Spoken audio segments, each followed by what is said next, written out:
Hi guys, আপনাদের মাঝখানে আবার আমি এসে পড়লাম নতুন একটা ভিডিও নিয়ে। এই ভিডিওতে আপনাদের দেখাবো কিভাবে এই কলমটি দিয়ে আপনারা কিভাবে কলম বানাবেন, ডিজাইন করে কলম বানাবেন। প্রথমে আপনাদের এই কলমটা দেখিয়ে দিলাম। কলমটা খুব একটা সুন্দর, আপনারা বাজারে গেলে এই কলমটা খুঁজে পাবেন। এই কলমটা ছাড়া অন্য কোনো কলম দিয়ে আপনারা বানাতে পারবেন না।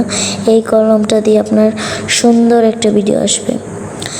এই কলমটা পরে এই সুতার কথা বলছি, এই সুতা দিয়েই আপনারা ডিজাইনগুলো করবেন। এটা হলো হলুদ সুতা, আপনাদের একটু দেখিয়ে দিই। এটা হলো হলুদ সুতা, এটা হলো সবুজ কালার। আপনার এই সবুজ কালারটা দিতেই হবে, আর যে কোনো এই লাল কালারটা আপনারা আর যে কোনো কালার দিতে পারেন। এই চারটা কালার আপনাদের এই কলম বানানোর জন্য লাগবে। এগুলাই উত্তম। এগুলো ছাড়া আপনারা অন্য কিছু দিয়েও বানাতে পারবেন না, অন্য কোনো কালার। এই টিয়া কালারটা সর্বপ্রথম লাগবে আপনাদের সুতাগুলো দেখিয়ে দিচ্ছি। দেখেন সুতার এই নীল কালার উপর এই নীল কালার সুতা দিয়ে আপনাদের বানাতে হবে এই সুতাগুলো। আপনাদের ওই যে আগের ভিডিওতে দেখিয়ে দিয়েছিলাম সুতা কিভাবে পাকানো হয়, এমনি সুতা আপনারা পাকিয়ে নেবেন।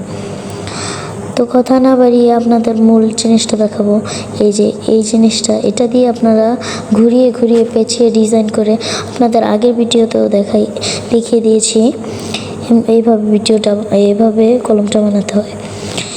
এই কলমটার লুক আপনাদের দেখিয়ে দিচ্ছি। কলমটা দেখেন কত সুন্দর এবং কত ডিজাইনিং হয়েছে। এটা আপনাদের পছন্দের মানুষের নাম দিয়ে লিখতে পারবেন। দেখুন কত সুন্দর একটা ভিডিও আসছে। যারা এই কলমটি অর্ডার করতে চান তারা অবশ্যই স্ক্রিনে দেওয়া নাম্বারে ইমো বা হোয়াটসঅ্যাপে অবশ্যই যোগাযোগ করবেন যদি আপনার প্রিয়জনের নাম লিখে নিতে চান।